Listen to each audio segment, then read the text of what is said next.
สบายดีเนาะวันนี้ข้าพเจ้าจะมาพิสูจน์สูตรที่นี่เนาะอีกคนก่อนชื่อที่เราใช้ประจำนี่เนาะถ้าผู้ใดยังเคยเรียน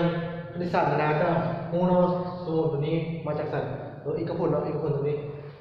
แล้ววันนี้จะมาพิสูจน์ว่าที่มาของมันเป็นอะไรเนาะก็คือเราไปให้ลูกซีเจศาสตร์กันไปเนาะลูกซีเจศาสตร์ก็คือนี่เนาะ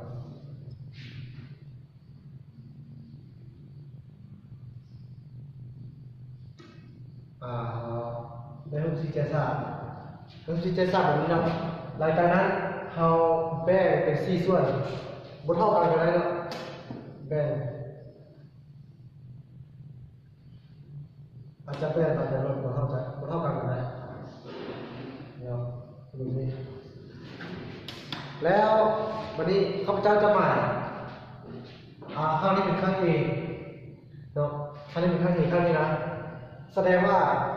ถ้าข้างนี้เป็นข้าง A ข้างนี้ก็ต้องเป็นข้าง A กันหมดเท่ากันและข้างนี้ก็ต้องเป็นข้าง A เท่ากันหมดแล้ววันนี้จะมาข้างนี้เป็นข้าง B แสดงว่านี่กับ B คือกันและนี่กับ B คือกันเนาะตรงนี้เนาะแต่จากนี้เราจะมาตัวก้าวเราตัวนี้เป็นข้าง A คือกันและตัวนี้ก็เป็นข้าง A เราแสดงว่านี่ก็เป็น A คือกันและนี่ก็ A คือกันว่าหลังจากนั้นจะหมายนี่เป็น B แต่ว่านี่ก็ B มันบอกและนี่ก็ B คือกันวันนี้ข้าพเจ้าจะ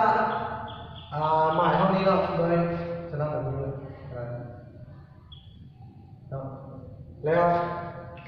ห้องนี้ก็คือการเอาห้อง B ห้อง B เนี่ยจะหมายแบบนี้ห้อง B เนาะโอเคแล้ววันนี้จะหมายห้องนี้เนาะโดยปิดแดงนี้หมายคือกันนี่เนาะโอเค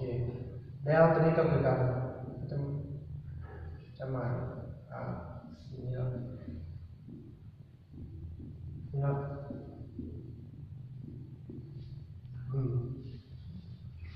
แล้ววันนี้หลังจากที่หมายมาแล้ววันนี้เอาไปเบิ้งรูปซีแจรูปซีแจในวันนี้บอกถ้าจริงแล้วรูปซีแจในวันนี้เท่ากับซีรูปนี้บวกเข้ากันบอกซีแสดงว่ามันจะได้รูปซีแจน้อยนี้บอกบวกให้กับรูปซีแจใหญ่นี้บอก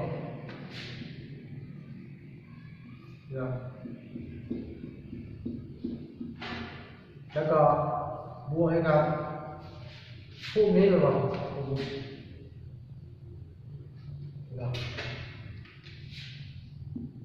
จะหมายเลยมีแต่นี้นะโอ้อาจจะเอาโบนี้นะต่อไปบวกให้บวกกับเท่านี้นะรูปนี้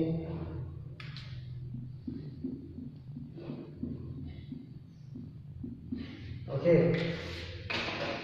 แล้วรูปนี้ง่ายนี่สมมตินี้บวกให้กับ4รูปน้อยนี่เนาะ4รูปน้อยเอาไปเพิ่มนิดนึงเขาจะเห็นเนื้อที่ของรูปใหญ่นี้เท่าไหร่เนื้อที่ของรูปใหญ่นี้อาจจะเท่านี้ข้าง4 7 3เท่าตัวนี้บวกตัวนี้เนาะบวกให้ b บอกเนื้อที่ของมันคูณให้กับข้างนี้ก็ a บวก b คือการบอกตรงนี้ทำแสดงว่านี่คูณนี่แสดงว่านี่มันทั้งหมดเป็นร้อยสองเท่ากับเนาะมันก็ข้างคูณไปน้อยตรงนี้เท่ากับเนื้อที่ของมันเท่ากับa คูณ a เนาะมันบอกข้างกับข้างกับ a คูณ a เป็น e ก็ร้อยสองบอกบวกให้กับหลังจากนั้นบวกกับตัวนี้บอกเท่ากับ b อันนี้กับ b บอกแสดงว่าเท่ากับ b กำลังสองบอกบวกกับ b กำลังสองแล้วบวกกับพวกนี้บอกพวกนี้คือพวกนี้บอกเท่ากับ b คูณ a บอกบอกเลยคูณ b เนาะแล้วพวกนี้ก็คือการบอกเท่ากับ a คูณ b ได้หมดเลยที่ลงมาเราพูดได้เนาะบวกกับ a คูณ b แสดงว่าถ้าถอดสุดท้ายได้ a บวก b ทั้งหมดกำลังสองเท่ากับ a กำลังสองบวกให้กับ2เท่ากับ a คูณ b บวกให้กับ b กำลังสองเนาะนี่ก็คือที่มาของผลวัดชื่อที่เราใช้กันในทุกมื้อนะ